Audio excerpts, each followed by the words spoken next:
야 우리 전화해 이렇게 했잖아요. 요즘에는 이렇게 한답니다. 아직 꿈 없어요 라고 말한 애가 절반이 넘었어요. 네. 평가에 대한 측면도 반드시 고민이 필요하다. 그렇게 이제 건강한 놀이 문화 만들어 보는 거 어떨까요? 이 센스 좀 어렵습니다. 아, 예, 이거 선생님 건강한 놀이 문화에 어떻습니까? 두 번째 코너는 대나무 숲이라는 코너인데요. 오늘 저희 고수다에서도 이 대나무 숲에 사연을 보내주신 선생님이 두 분이 계십니다. 그래서 그 사연을 소개해드리고요. 우리 선생님 두 분의 의견 좀 듣도록 하겠습니다. 자, 그러면 첫 번째 사연 제가 소개해드리도록 하겠습니다. 익명의 일본어 선생님께서 사연을 보내주셨습니다. 안녕하세요. 저는 일본어 교사로 18년째 교단에서 학생들을 가르치고 있습니다. 제가 재직 중인 학교는 고교학점제 선도 학교인데요. 저는 논술, 심리, 일본어 이렇게 세 과목을 가르치고 있습니다.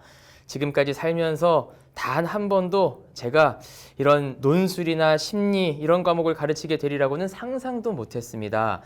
요즘 영상 콘텐츠를 접하기 쉬워지면서 책을 읽고 글을 쓰는 학생들이 줄었다는 기사를 본 적이 있는데 그래서일까요? 수업 초반 학생들은 단 한 줄의 글도 쓰기 어려워하고 자신의 생각이 무엇인지조차 알지 못하고 있었습니다.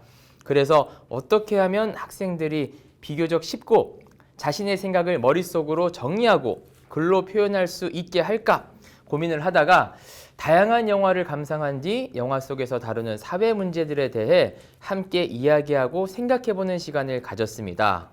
영화로 접근을 좀 했네요. 그거 이제 학생들도 좋아하는 거니까요. 자, 재미있는 영화 감상의 연장선에서 비판적 사고를 하는 연습을 하니 아이들이 보다 쉽게 논술 수업에 적응해 나가더군요. 점점 토론과 글쓰기를 통해 자신의 생각과 의견을 자신 있게 이야기할 수 있게 되는 아이들을 보면서 정말 뿌듯했습니다. 이 수업을 통해 단순 글쓰기 실력뿐 아니라 사회를 바라보는 시야를 확장하고 비판적 사고력을 길러내는 학생들의 모습에 논술은 하나의 과목이라기보다 학생들이 기본적으로 갖춰야 될 능력 중에 하나임을 저도 깨달았습니다. 또 제가 논술을 가르치면서 정말 놀랐던 일이 있는데요. 사회 문제를 다룬 신문 사설을 활용해 수업을 하기 위해 신문을 나누어 주었을 때입니다.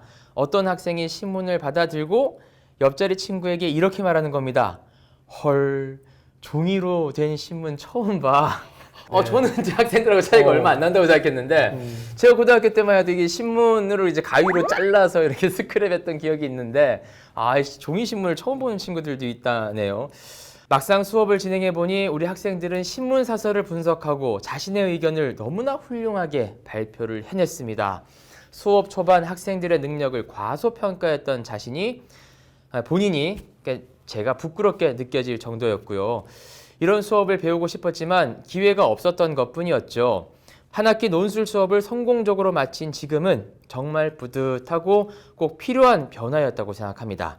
하지만 처음엔 새로운 수업을 진행하고 세 과목이나 담당해야 한다는 부담감에 막막하기도 하고 정말 힘들었어요. 논술 1시간 수업을 위해 일주일 내내 자료를 찾고 활동지를 만들었죠. 다행히 저희 학교에서 수업 시수를 조정해주는 등 서포터가 있었기에 가능했던 것 같습니다. 만약 수업 시수가 많거나 다른 업무가 과도하게 많았다면 글쎄요.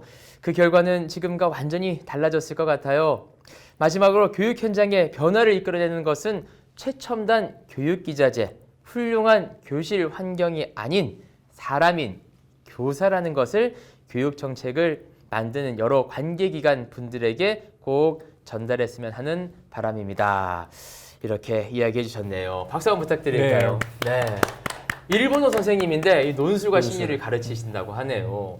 네, 우리 이찬희 선생님 같은 경우에는 본인 지리 과목 말고도 다른 과목 뭐 가르치신 게 있을까요? 아직 3년 차 되는 동안 아직 지리 외의 과목은 가르쳐 본 적은 없는데요. 근데 제 같이 임용된 선생님들 얘기를 들어보면 지리 교사인데 이제 역사를 가르치고 있다든지 지리 교사인데 이제 도덕을 가르치고 있다든지 중학교 선생님들인데요. 근데 그런 경우가 아주 덜어 있더라고요. 역사 과목을 제외하고 이제 전문 교과에서 똑같이 이제 공동교육 과정을 운영하면서 이제 국제 계열의 과목을 가르쳐 봤던 경험이 있고요. 국제 계열? 네, 국제 계열에서 이제 현대 세계의 변화라고 사실은 역사 측면이 강한 과목이긴 합니다만 그 이외에도 이제 미래 사회, 이제 현대 사회와 미래 사회 여러 가지 문제라는 과목이 머릿속을 있는데 지금 정리가 안 되고 네네. 있습니다. 이제 본인이 가르치는 과목명이 정확히 떠오르지 않네요. 네네. 근데 그 과목을 원래는 역사 과목이 아니지만 아이들이 현재 살아가는데 필요한 지식들 또는 기능들을 담고 있어서 그 과목을 지금 가르치기 위해 준비 중에 있습니다. 이창희 선생님 같은 경우에는 본인의 교과 말고 나 이런 과목 하면은 좀 잘할 것 같다, 한번 도전해보고 싶다 이런 과목 있을까요? 개인적으로 저희 학교에 영화 과목이 영화 창체 수업이 이게 열리고 있는데요. 네. 사실 그거를 좀 같이 아이들과 해보고 싶어요. 그래서 촬영하는 기법도 같이 한번 연구도 좀 해보고 네. 같이 시나리오 작성도 좀 해보고 또 직접 같이 출연도 해보고 편집도 같이 해보면서 네. 저는 그 수업을 조금 같이 해보고 싶습니다. 영어에 대한 관심이 영화, 많이. 네, 영상 쪽에 관심이 좀 많다 보니까 네네. 네, 그쪽을 같이 하면은 아이들과 좀 재밌게 할 수 있지 않을까. 네. 영화는 뭐 남녀노소, 네. 뭐 시대 불문하고 이제 누구나 좋아할 만한 컨텐츠니까 네. 접근성이 굉장히 좋을 것 같네요. 그렇죠. 네. 이광현 선생님 같은 경우에는 아까 준비하시는 게 있다고 하셨는데 네. 좀 재미난 부분에 대해서 혹시 접근하고 싶은, 해보고 싶은 과목 같은 게 있을까요? 전 많이 있습니다. 많이 있어요. 네, 의외로 한번 다 읊어보시죠. 전문교과 쪽에 네. 정말 많은 과목들이 있더라고요. 네네. 뭐 지금 교양에 열려 있는 것만 해도 사실 논술도 하고 싶고 네. 교육학, 심리학은 이 세 과목은 당연히 하고 싶고요. 네. 또 다른 선생님 말씀하신 것처럼 영화 제작 기법이라던가 뭐 아니면 영상회의에 뭐 이제 정보 매체 뭐 이런 또 과목도 있고요. 네네. 아무튼 뭐 그런 여러 과목들에 대해서 저는 굉장히 흥미를 갖고 꼭 제가 연구를 많이 해서 아이들하고 같이 하고 싶다라는 네. 게 있습니다만 네. 아직까지는 제한적인 부분들이 많아서 특히 제가 전공 지식이 그쪽이 아니다 보니까 네. 그래도 학생들에게 전문적인 지식이 또는 그런 시간이 될 수 있도록 아이들이 정말 제대로 배워갈 수 있는 준비가 됐을 때 네. 해야겠다는 생각 때문에 아직은 좀 아이들에게 준비하고 전문적인 있습니다. 지식을 전달하기 위해서는 이제 선생님도 준비할 수 있는 기간이 좀 필요하겠네요. 네네. 제가 이제 교장 선생님이었다면 제가 이런 이제 제안은 안 드리는데 이제 우리 이렇게 연차도 이렇게 많지가 않기 때문에 젊은 피이기 때문에 제가 제안을 하나 해보겠습니다. 놀이문화 같은 거 한번 알려주면 어떨까요? 제가 이제 남중 남고 나와가지고 바로 대학교 가니까 놀이문화가 다 술문화예요. 게임 하면은 지면은 술 먹어야 되죠. 그래서 이제 건강한 놀이문화, 재밌게 걸리면 술 먹는 거 말고 좀 이렇게 게임도 이제 벌칙도 좀 건전하게 이렇게 이제 건강한 놀이문화 만들어 보는 거 어떨까요? 그거 가능할까요? 이 센스는 좀 어렵습니다. 네, 이거 선생님 건강한 놀이문화이 어떻습니까? 분명히 필요한 부분이라 생각을 하는데요. 네. 저도 아직은 과목으로 들어오기엔 좀 어렵고 네. 창의적 체험활동이라는 좋은 프로그램들이 많이 있으니까 네. 그걸 활용하면 어떨까라는 생각입니다. 네. 자, 이제 두 번째 사연으로 한번 가보겠습니다. 두 번째 사연은 대나무 숲인데도 불구하고 실명을 드러내셨습니다. 거제 여자상업고등학교 김효진 선생님의 사연인데요. 제가 한번 또 소개를 해보겠습니다. 안녕하세요. 저는 풍경이 아름답기로 소문난 경남의 거제도에 있는 거제 여자상업고등학교 영어교사 김효진입니다. 지금은 고교학점제 연구학교를 3년째 책임지고 운영 중입니다. 3년 동안 연구학교를 운영하며 이젠 거의 고교학점제 마스터가 되었다고 하면 너무 자화자찬일까요? 자, 우선 저는 우리 학교로 오기 전 도시 생활에 실직이 난 상태였고 한적한 곳으로 와서 조용하게 사는 선생 김봉두를 꿈꿨습니다. 하지만 발령을 받고 학교 오리엔테이션 날 제가 맡은 업무가 고교학점제라는 듣도 보도 못한 업무라는 걸 알게 됐죠. 앞이 막막했습니다. 역시나 시작부터 순탄치 않았습니다. 고교학점제 연구학교 지정 첫 해인 2018년도에는 학생들에게 과목 선택을 자유롭게 할 수 있도록 과목을 개설해 주어야 한다는 것에 중점을 두었죠. 그래서 학생들에게 40가지가 넘는 과목들을 일일이 설명하고 상담을 통해 제일 인기가 많은 두 과목을 열게 됐어요. 그래서 선택된 과목이 바리스타와 헤어 미용이었습니다. 과목 개설을 위해선 강사, 시간표, 수강 신청, 교사의 수업 시수 등 신경 쓸 것이 한두 가지가 아니었어요. 제일 힘들었던 것이 해당 과목의 강사분을 모시는 것이었는데요. 헤어 미용은 교원 자격증이 있기 때문에 구하기가 상대적으로 어렵지는 않았으나 바리스타, 이게 문제입니다. 바리스타는 교원 자격증이 따로 없었어요. 그렇죠. 뭐 바리스타 선생님은 뭐 학교에는 없을 테니까요. 그래서 조리를 가르치는 이 조리 전공 선생님이 이 바리스타를 좀 가르쳤으면 좋겠는데 조리 전공 선생님 중에는 이 바리스타 자격증을 가진 선생님이 없었습니다. 이거 어디서 찾아야 되나요? 그래서 학교의 결정은 담당자인 저와 평소 커피에 조예가 깊으신 일본어 선생님이 바리스타 자격증을 따서 가르치는 것이었어요. 아까 일본어 선생님은 뭐 논술, 심리 공부하셨다고 하셨는데 우리 영어 선생님은 바리스타 자격증까지 땄습니다. 이제 선생님들 이제 쉬운 일이 아니에요. 저는 당장 바리스타 학원에 등록해서 자격증반을 수강하기 시작했습니다. 힘들었어요. 종일 학교에서 수업하고 일하고 퇴근하면 바로 바리스타 학원에서 커피 제조를 배워야 했으니까요. 배우며 맛을 안 볼 수가 없어서 자꾸 한 모금씩, 두 모금씩 홀짝홀짝 하다 보니까 카페인 과다 섭취로 밤에 잠도 안 옵니다. 지금 생각하면 웃긴데 그때는 정말 힘들었습니다. 그렇게 우여곡절 강사 문제를 해결하고 이제 됐다 싶었는데 아불싸. 학교에 적절한 실습실이 없다는 것을 깨달았죠. 2차 전쟁이었습니다. 무작정 발품을 팔아 2개월에 걸쳐 실습실을 그럴듯하게 갖추었어요. 정말 제 피땀 눈물이 낳은 결과물을 보는 것 같았습니다. 너무 두서없는 글이었죠. 코로나가 끝나면 타 지역에 계신 여러 선생님들과 아름다운 거제로 많이들 놀러 오시기 바라겠습니다. 다들 힘든 시기 잘 이겨내시고요. 언제나 건강해 주세요. DJ님도 듣고 계신 청취자분들 모두요. 이렇게 라디오 사연 쓰다시피 했는데요. 선생님 저는 이제 DJ는 아니고요. MC라고 좀 칭해주시면 좋을 것 같습니다. DJ는 이제 음악을 틀어드려야 되니까. 자, 이렇게 우리 거제도에 계신 우리 김효진 선생님께도 박수를 좀 부탁을 드리겠습니다. 영어 선생님인데요. 학교에 바리스타 교육이 없다 보니까 이런 바리스타의 자격증을 따로 이렇게 배우러 다니시고 굉장히 좀 고생을 하셨는데 실제로 이제 앞으로 여러분에게 일어날 일입니다. 이찬희 선생님 아까 영화에도 관심이 많으셨는데 만약에 이제 자격증 같은 걸 한번 따서 우리 아이들에게 가르치고 싶다라고 한다면 어떤 자격증 따보고 싶으세요? 진짜 제가 욕심이 좀 많아서 네. 학교에 있는 과목의 교원 자격증도 네. 기회가 된다면 네네. 좀 여러 개 따놔가지고 제가 학교의 기준에 있는 과목을 네. 뭐 수학 교원 자격증도 따보고 수학까지는 제가 이제 문과다 보니까 이제 네. 그렇지만 이제 뭐 같은 사회교과에 있는 여러 자격증이라도 좀 갖고 있다면 제가 네. 또 폭넓은 시야로 가르칠 수도 있고 또 다양한 과목도 들어갈 수 있는 거니까 아무래도 네. 좀 그런 자격증을 좀 욕심 내고 싶네요. 폭넓은 네. 시야라고 하면서 지금 사회를 안 벗어나려고 지금 약간 발버둥 치는 느낌이 있습니다.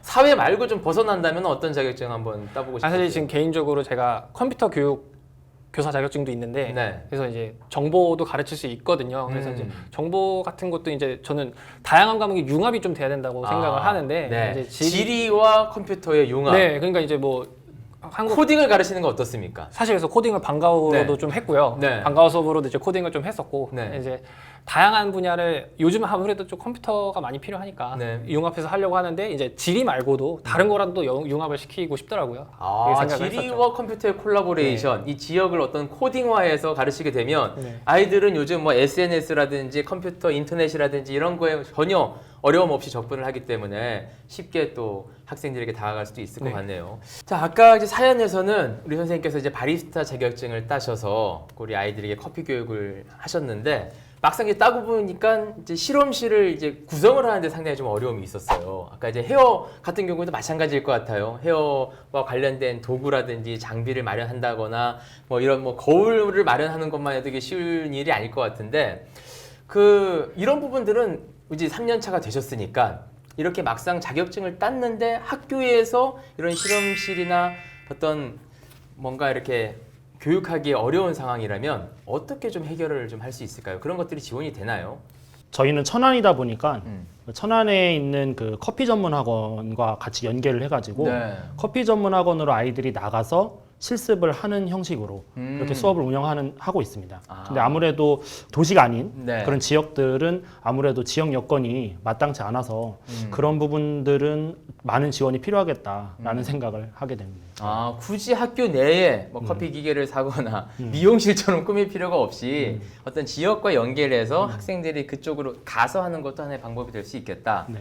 우리 이찬희 쌤은 어떻습니까? 어떤 지원이 좀 필요할까요? 공교롭게도 저희도 바리스타를 운영하고 있는데 바리스타가 네. 지금 저희는- 대세인가 보네요. 네, 전국적으로 지금 바리스타에 관심 있는 학생들이 많은가 네. 봅니다. 그리고 제과 제빵도 운영을 하고 있어요. 네네. 네, 근데 이제 그거를 하면 이제 저희는 우리 학교 학생만 듣는 게 아니라 서울시 전체에 있는 학생들이 들을 수 있게 거점 학교식으로 운영을 하고 있어요. 그러니까 아까 말한 공동교육과정이랑 비슷한 거라서 사실 모든 학교에 커피 기계를 다 주고 다 미용실처럼 꾸며줄 수는 없잖아요. 그래서 진짜 하나의 이렇게 거점 학교를 딱 만들어서 거기에 특화된 그런 시설을 만들어 놓고 다른 학생들이 오게 하면은 조금 좋은 방안이 될 수 있지 않을까 생각해 봅니다. 네. 네.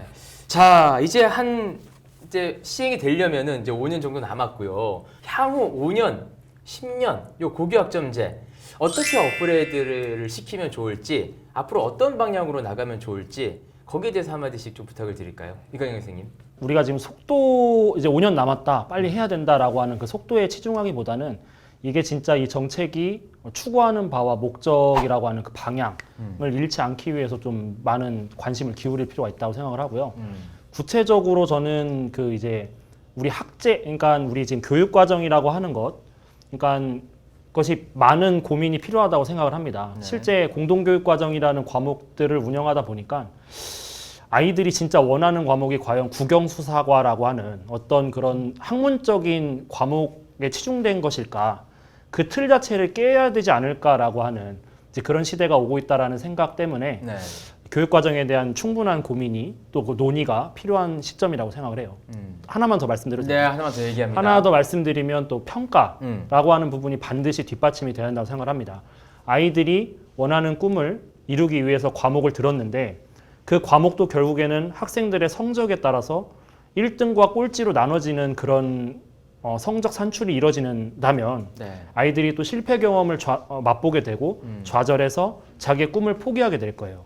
그렇게 학교가 운영될 경우에는 고교학점제가 성공할 수 없다라고 생각되기 때문에 네네. 평가에 대한 측면도 반드시 고민이 필요하다라는 점을 말씀드리고 싶습니다. 자, 이차희 선생님 같은 경우에는 5년 뒤, 10년 뒤 어떻게 바라보십니까? 그때 되면은 이제 중후한 학교에 이제 파워가 있는 인물이 됩니다. 저도 네. 평가가 좀 연계가 돼야 된다고 생각하는데 네. 결국 저희 고교학점제의 취지가 학생 너 꿈이 뭐야? 와 그럼 우리가 너의 꿈을 위해 이런 과목도 열어줄게. 약간 이런 취지잖아요. 그래서 네. 너가 고등학교에 있는 동안 이거 다 듣게 해줄게 라는데 실제로 제가 학교에서 아이들을 가르쳐 보니까 아직 꿈 없어요 라고 말한 애가 절반이 넘었어요. 네. 그러면 그 학생들이 야 꿈 어떻게든 만들어봐. 이것도 열어줄게. 다 들어봐. 이렇게 했는데 아이들은 꿈을 강요하는 약간 선생님들도 생길 수 있겠네요. 그럴 수도 있겠다는 생각이 드는데 네. 이제 아니 아이들이 종용을 하는 선생님. 네, 네. 야, 지금 얘기해야 돼. 지금 결정해라 제발. 이런 선생님들 생길 수 있겠네요. 그래서 어떻게든 들었어요. 그래서 이제 아이가 대학을 가고 싶어요. 네. 근데 결국 수능을 봐야 되는 거죠. 네. 근데 수능은 연극이 없고 수능은 결국 국영수 과사 중심이라는 거죠. 네네. 선생님 제가 고등학교 3년 동안 들었던 과목은요. 바리스타도 들었고요. 연극도 들었고요. 영화도 들었고요. 다양한 과목 들었는데요. 수능은 국영수 과사야 된대요. 어디서 배워요? 이렇게 얘기하면 그렇죠. 이제 그거에 대한 또 대안을 마련해 줘야 된다. 그래서 수능과 이 고교학점제가 좀 또 뭔가 대학 입시 제도도 연계가 돼서 좀 융통성 있게 흘러가면은 더 제도가 잘 정착되지 않을까 좀 네. 그렇게 생각합니다. 이상적인 얘기만 하시는 게 아니라 현실적인 부분까지 실제로 우리 아이들에게 꿀 같은 이야기만 들려드리는 게 아니라 실제로 대학을 가는 것까지 우리 선생님들이 생각을 해주고 계시니까 저는 이 학교의 미래가 상당히 밝다고 봅니다. 이 사명감, 이 의욕 지금 충만하거든요. 5년 뒤, 10년 뒤도 그대로 가져가 주실 수 있는 거죠? 그래야죠. 네, 그러도록 하겠습니다. 네, 약속 좀 해주세요. 네. 고맙습니다. 이제 끝으로 오늘 방송 어떠셨는지 간단하게 소감 좀 들어볼까요? 이광현 선생님부터 한번 들어볼까요? 처음에 굉장히 긴장을 많이 했는데요. 네. 또 이렇게 재밌게 풀어주셔서 편안하게 말을 한 것 같고요. 네. 약간 두서없었던 것 같아서 보시는 시청자분들께 죄송하네요. 네. 이상입니다. 이찬현 선생님 어떠셨습니까? 참 학교 외에 이렇게 얘기하는 자리가 있다는 게 너무 좋았던 것 같고요. 네. 그리고 제가 고교학점제 연구학교를 업무를 맡았을 때 이거 너무 힘들고 그러지 않을까 했는데 오히려 이렇게 얘기하고 더 좋은 방향으로 갈 수 있게 좀 자리가 마련된 것 같아서 뿌듯하고 좀 제가 일말에 도움이 됐으면 하는 바람입니다. 네, 고맙습니다. 3년차 되신 우리 두 분의 선생님이어서 이제 학교에 오신 지 얼마 안 되셨기 때문에 학교에 적응하는 데 많은 에너지를 쏟느라 이런 고교학점제라든지 학생들의 미래에 대해 깊게 생각하지 않을 거라는 저의 선입견 오늘 제가 반성을 합니다. 상당히 깊이가 있었던 이야기였고요. 그 의욕 그리고 그 사명감 끝까지 유지를 좀 해주시길 부탁을 드리면서 저는 여기서 두 분 보내드리도록 하겠습니다. 두 분 고맙습니다. 감사합니다. 국유학점제 도입이 불투명하다는 중등 교과교사 대규모 감축 허술해지진 않을까? 도시와 농촌 간의 교육 격차 같은 반에 있는 유대감이 조금 저하되지 않을까? 보도되지 않아서 굉장히 아쉬운 부분 중에 하나가 수업의 형태가 학교 현장에 많은 변화를 일으키고 있습니다. 명령하지 않는 거죠? 명령 아닌 거죠? 연구학교 학생들을 만나서 의견을 들어볼 기회가 있었는데요. 저희가 추진하는 데 좀 어려움이 따르면 그것을 묻고 싶다.